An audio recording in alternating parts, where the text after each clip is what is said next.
regarding the takeover, has there been any more news, G, from like in terms of the 2 bids that have gone in, and what's the timings as to when it's all going to be confirmed? If it's Yeah, confirmed, is it?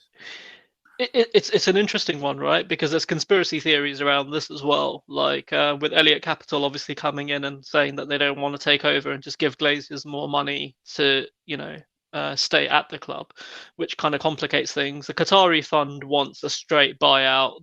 They want to put cash on the table, and they want 100% ownership sort of thing, and they want the Glazers out. I think that the bit that's going to be interesting is if it goes into a bidding war, as in what's the price of United. The more successful it is, the more it keeps winning, the more the price keeps going up. So, I don't know at what point it would get sealed if it does get sealed. But I would say you're not looking shy of about 4 billion to sort of 5 billion, that sort of range right now. Interesting.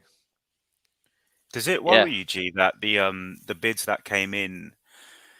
Do you think what is the game that Glazers are playing? Is this a Dutch auction? Are they just going to drive this as long as they can to get as many parties involved to basically bid it out? Or do you think that if a value is set and it's met, almost like buying a player, then they should really just say, we put our price out there, it's been met? Or do you think they're business people, they've got every right to say, actually, we want a bit more now. We didn't realize how many people will be interested in buying this club. Yeah, I think it's going to be a tough one because we want them out, and they know that they need to go, but it's going to be at a price that they want to do it at. And I think the problem that I've got with the Glaziers is they didn't put the 600 million down, right? They took a loan against a very small initial investment, and they keep on taking out about 25 to 30 million a year from the United fund. What this does when you get this sort of crazy bidding activity is it pushes the share price up. Every time the share price goes up, these guys make even more money. So they can play this game every year if they want, because actually what's happening is their dividends are giving them even more, a few million extra. I would like to see United sold so we can carry on with the redevelopment of Old Trafford. That for me is priority one.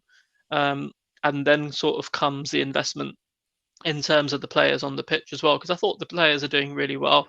We don't want to bring in some massive superstars just to rock the boat. That doesn't always work. The Galacticos model is not one for everybody. So, yeah, I'm keen to see where it pans out. Otherwise, I think the Qatari fund is playing a dual knife game, which is if they don't buy United, they may go and actually get Spurs. And that's a very real possibility. Who knows? So you saw Daniel Levy on the phone when doing this Chelsea Spurs. I don't know if any of you saw that, but he was like, I think he was trying to log into this show, mate. I did send him the link. But is he? I blocked him in the end. Yeah. I was going to say, G, in terms of, before we end on United, the buyout situation, Ten Hag is doing what probably the Glazers want, which is basically saying to the fans, we invested in the summer 200 million, we invested a little bit in the January window. We have a capable squad of winning a league. We have a capable squad of doing what it's doing. So they're almost sitting there, cigar champagne, going, do you know what? This is great. Our share price has gone up. We're at the top of every competition we're in. The fans have calmed down because the team's doing well, and that's what calms down fans, is wins. There's nothing like a win to a fan.